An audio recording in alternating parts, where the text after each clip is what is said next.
Olá, pessoas! Na nossa aula de hoje, nós vamos falar sobre um dos assuntos mais importantes na hora de se escrever o texto formal. O assunto é vozes verbais. O que é a voz verbal? A voz verbal leva em consideração o papel que o sujeito exerce diante da ação verbal. Assim, o sujeito é aquele ser sobre o qual a gente fala alguma coisa, sobre o qual a gente declara algo, Então, o sujeito, diante da ação verbal, ele pode ter três papéis. E, por esses três papéis, nós temos três vozes verbais.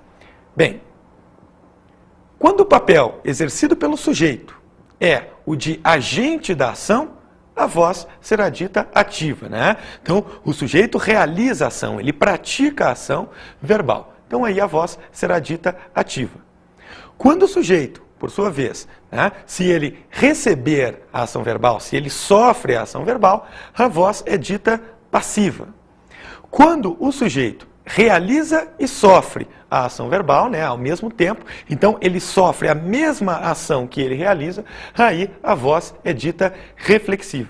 Então, três papéis o sujeito pode assumir diante da ação verbal. Daí, temos três vozes verbais: ativa, passiva e reflexiva. Para que isso possa ficar mais claro, vamos passar por alguns exemplos. Pedro feriu o sabiá. Nesse exemplo aí, o que a gente tem? A gente tem o verbo ferir, E o sujeito, quem é que feriu? Pedro feriu, A declaração verbal é sobre ele, é sobre Pedro. Veja o seguinte, o Pedro, sujeito, está realizando a ação de ferir, E essa ação recai sobre quem? Recai sobre o objeto direto, no caso aí, o sintagma, o sabiá. Veja então, sujeito agente, sujeito praticando a ação, realizando a ação de ferir, a voz será dita ativa. Vamos ver exemplos de uso da voz ativa. Veja aí um texto. Infância. Meu pai montava a cavalo e ia para o campo. Minha mãe ficava sentada cozendo. Meu irmão pequeno dormia.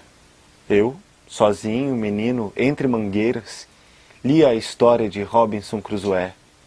Comprida história que não acaba mais.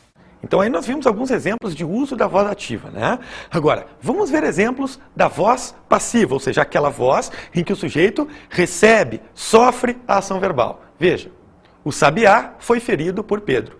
Aí nós temos uma declaração verbal, feita aí por uma locução verbal, foi ferido. Sobre quem é essa declaração? Quem é que foi ferido? Foi ferido o sabiá, Então o sabiá é sujeito. Agora veja o seguinte, nessa locução verbal, só há uma ação verbal que é a ação de ferir. O sabiá realiza a ação de ferir? Não, Ele sofre a ação de ser ferido. Então o sujeito nesse caso é o